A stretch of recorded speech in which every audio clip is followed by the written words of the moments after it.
Welcome doctor Krishanu Ghosh. Welcome to the pet pet. कैसे हैं आप sir? Yes, I'm good. I'm fine. And before starting the introduction or anything, I should be very thankful to the whole Pawzeeble team and the pet vet for giving this opportunity to explore it to the pet parents, conveying the messages and detailing them about things. Okay. I'm very thankful that this is happening. We thank you कि आपने time निकाल के आप हमारे show पे आए sir.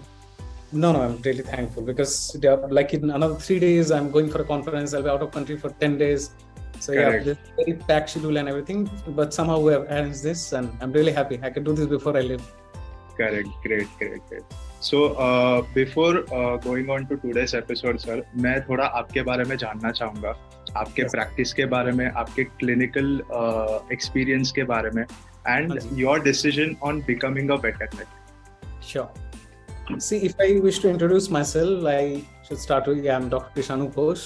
I'm the founder of Veterinary Pet Clinic. We have 2 establishments in Kolkata that I've started almost 3 years back on 2020. And I've started my private practice since 2013. Okay. I've passed out from West Bengal Veterinary College itself. Since the time I passed out, usi time se, matlab the very beginning I've started the private practice. And one of the reasons you could say which dragged me towards this profession, there are some family influences for sure. In my family, there are 4 veterinarians.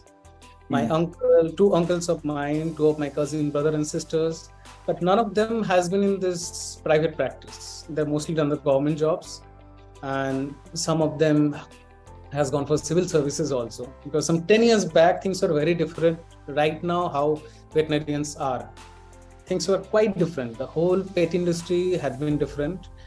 The pet population has increased year by year for the last 10-15 years. The awareness and the basics, you could say, the people got more informed, more productive towards the pets, how to take care of them and things. So the things have changed quite a bit. And since the time I've graduated, during the whole time of my education course, I've kind of pre-decided that I'll go to this, private practice. The amount of exposure and the love for the pets towards the time, because by the time I was born, a pet was there in my house. So he came before me in my family. Nice. I'm like the second son kind of thing. So, Nice. Since that time, I've been seeing pets, and we had a lot of pets since our childhood. Even right now, I have pets at my home. I have a Lhasa, there's a Labrador, and my fiance, she has a cat actually. Okay. I'm being surrounded with a lot of pets, so it's kind of the more push I've got from this for coming towards this profession. Nice. This is the most important part. So, sir, one question I would like to ask is, how is the veterinary industry growing, like as opposed to 10 years before and as opposed to now? As I feel, I've been seeing the exponentiality of this industry for the last 10 years, like anything. The time I've started practice, things are very different. Maybe it was another 10 years back, it was different. Every decade comes with a change, a huge change. But the last 10 years have been massive, I would say. Correct. Since the time I've started practicing back on 2013, mostly on the pharmaceutical part, we had to rely on the human medicines. There are very less veterinary companies, very less SQs and things. Especially the service industry has grown like anything. Some 10-15 years back, not only the pharmaceutical industry, the service industry. I will give the most credit to the veterinarians, mostly in the metros. A lot of vets has come up with so many good features and good services, like not only the grooming accessory, the luxury section, the healthcare industry has grown like anything in terms of providing ultrasound, radiology, blood works, and keeping patients indoor, giving the maximum possible services without any help of so much commercialized industry. Veterinarians has taken it a lot further, mostly in the metros, even in some Tier 2 cities also things have changed quite far. Me being witnessing my own city, Kolkata, the pattern had been very different some 10 years back. By the time I've started my practice, I couldn't even think of starting my own setup, providing services, employing 10, 15 people, keeping a manager, keeping doctors.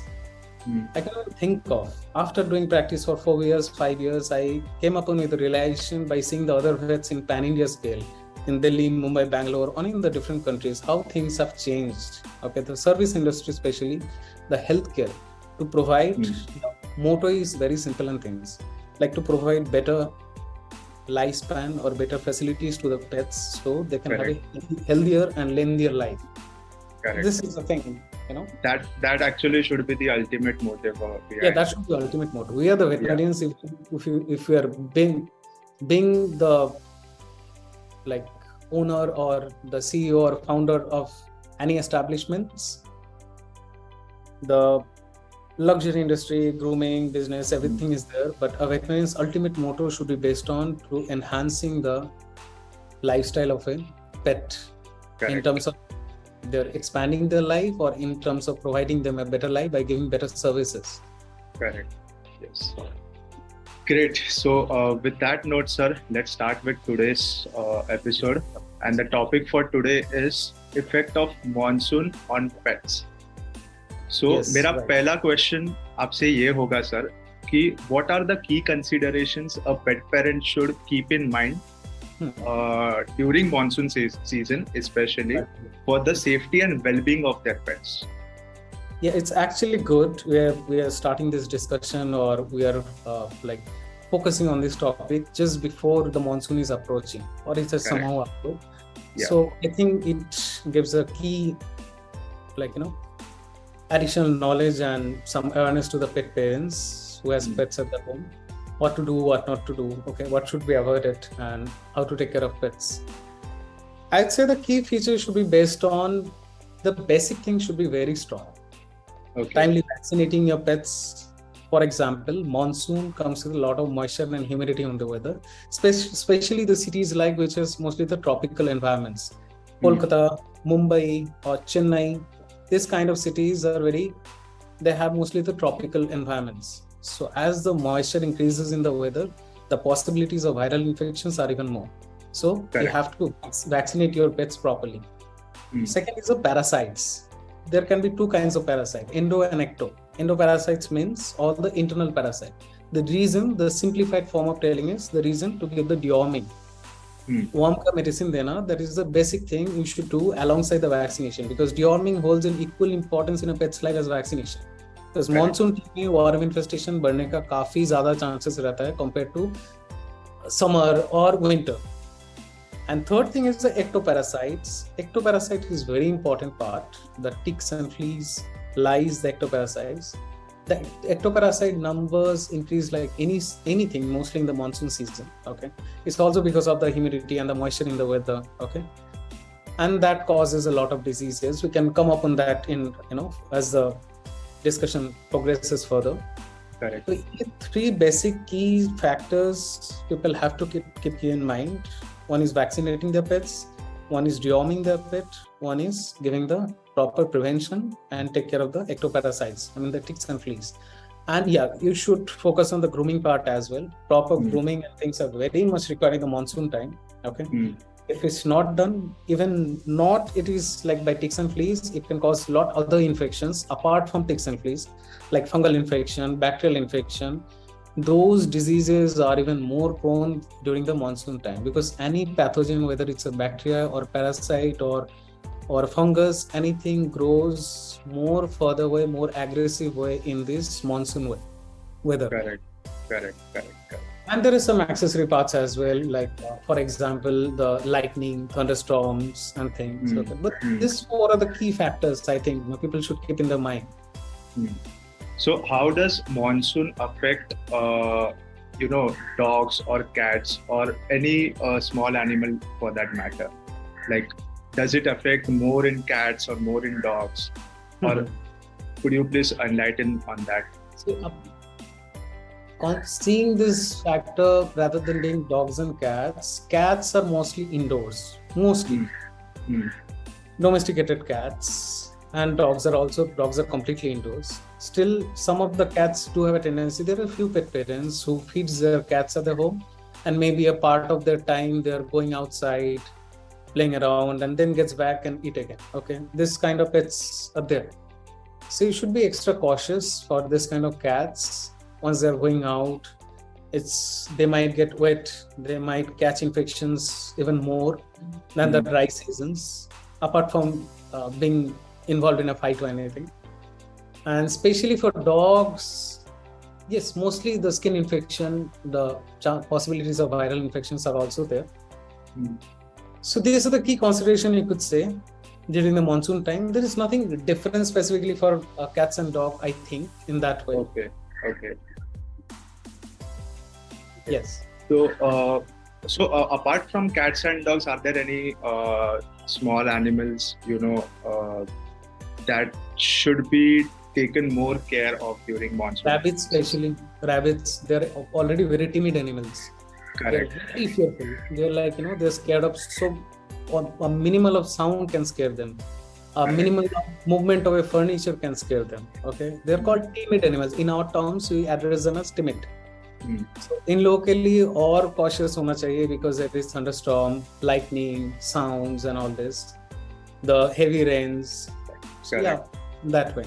ये सब चीजें पे हम लोग आने वाले हैं, detail में बात करेंगे कि what all things we can do to prevent thunderstorms या lightning या heavy rain for that matter. So coming to the next question, मेरा सवाल ये है सर आपसे कि ऐसे कौन से specific health concerns है that that are associated with monsoons that pet parents should be aware of. जैसे कि आप बता रहे थे tick fever या जो भी है. Please enlighten on that, sir. Okay, I'll come grossly now. Mostly we have started with key features like vaccination, deworming, tick flea medication, why it's required. Now let's come to that point. Vaccination is kind of a mechanism where you inoculate dead or like low strain viruses to an animal's body. Same goes for humans. So they get immunity against the viruses. Okay. And monsoon is kind of a time, like due to the humidity or the weather, the possibilities of falling sick is even more for the pets.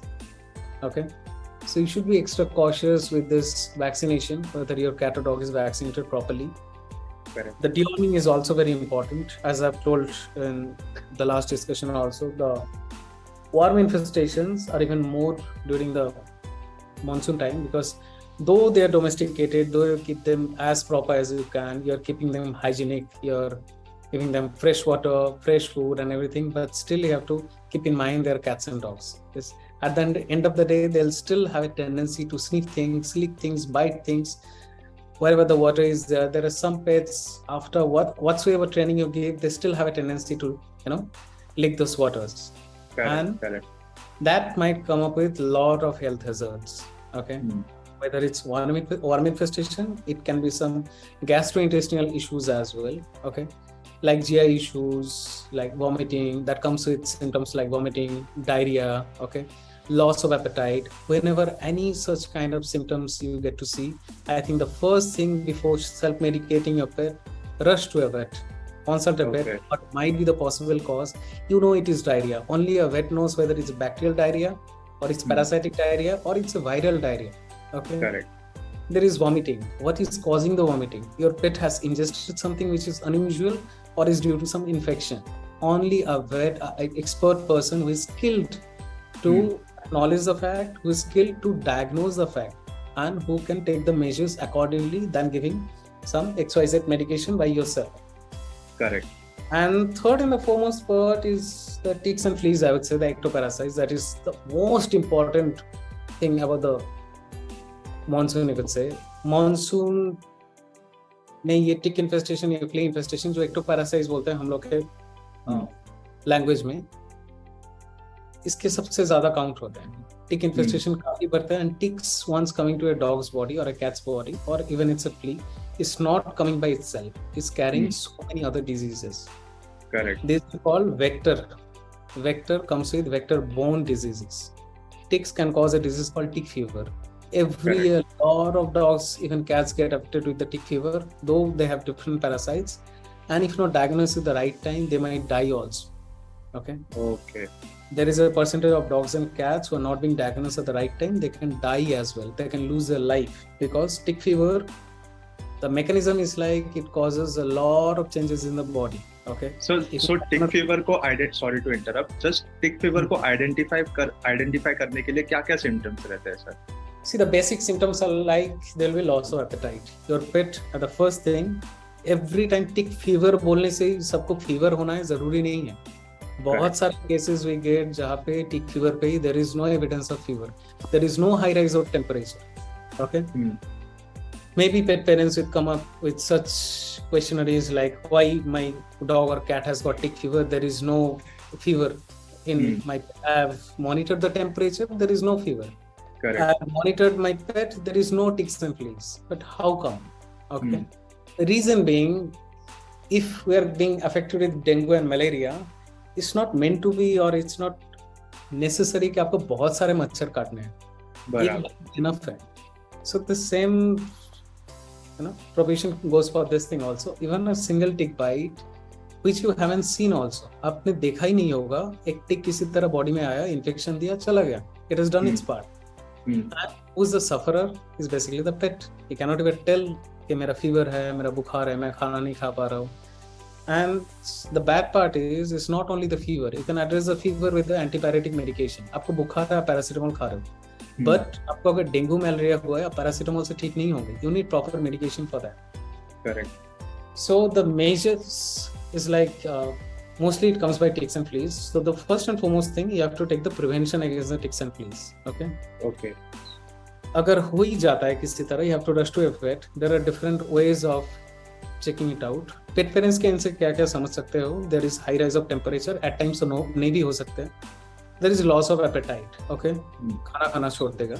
But खाना खाना छोड़ देगा के पीछे 1000 reason हो सकता है. एक vet ही बोल सकता है कि why it is. Third thing is the coloration of the urine will change. Okay. It mostly get dark. Body causes dehydration as there is loss of appetite. And at some pets, as because tick fever is also called hemoparasite, it does a lysis of the hemoglobin. हम लोग का blood का main component क्या है? Hemoglobin. Hemoglobin का काम क्या है? Different cells में oxygen पहुंचाओ, different cells में nutrition molecule पहुंचाओ. It's like blue dot or DTDC you could say. Okay. So hemoglobin अगर सही से काम नहीं करेगा तो body तो बीमार होगा ही. Correct. तो that is why उसको address करने के लिए आपको properly दो चीजों से आप उसको rectify कर सकते हो. Either there are 3 methods basically to address the tick fever. You have to do a slide examination. हम लोग microscope में देखते हैं if there is tick fever or not. There are some rapid kits available. Those are not readily available in the clinics. But you have to come to a vet. Vet only will decide कि rapid kit का जरूरत है, कि slide का जरूरत है, कि और एक rapid kit and slide फिर भी failure होता है. Still, even if you are doubtful कि इस dog को tick fever है, you go for the real-time PCR test or PCR test you could say. That gives the more accurate thing, but that takes time. Okay. Instead आपको अगर पता करना है, you mostly do the rapid kit test, which is mostly 93-94% accurate. उससे भी अगर पता नहीं चला, still it is giving dicey reports. Then you go for the slide examination. Still there is a possibilities of mistake. कोई आदमी human being है तो microscope देख रहा है, हो ही सकता है there is a mistake. Correct. Third thing, still if you're not sure about that, unsure about this, then go for the PCR test. These are the methods we apply. Okay. Pet parent के and से उन लोगों को figure out करना है. सबसे पहले dog खाना नहीं खा रहा है, बुखार है कि नहीं भी है, टिक इन्फेस्टेशन बॉडी में है या था, don't delay, rush to your vet. ठीक है. वेट से अगर मिस आउट भी हो जाए, you also push the vet कि नहीं टिक फीवर है तो नहीं सर, चेक कर लो. ठीक है. करेक्ट. सो आपने एक चीज सर बताया कि tick fever in some cases is deadly, but अगर उसको प्रॉपरली टाइम पे आइडेंटिफाई किया जाए, then it is curable, right? Of course it is curable. Of course it is completely curable if it diagnosed at the right time. Unless you are too late. What it does, मैं अभी जो बोल रहा था, hemoglobin को lysis करता है. तो hemoglobin तो घट जाएगा बॉडी से. Once the hemoglobin becomes too low in the body, the organ malfunction start. किसी का लिवर खराब हो रहा है, किसी का किडनी खराब हो रहा है. ठीक है. इंटरनल सिस्टम पे जब भी अफेक्ट करेगा, तभी डॉग और बीमार होता जाएगा. So before your dog goes to that state, make sure you're going to a vet. You don't wait for मेरा dog 15 दिन से खाना नहीं खा रहा है. Correct. 16 day पे the dog will die. You have to come to a vet and make sure कि उतना दिन ना ही हो, उससे पहले आप डॉक्टर से चेकअप करवा लो.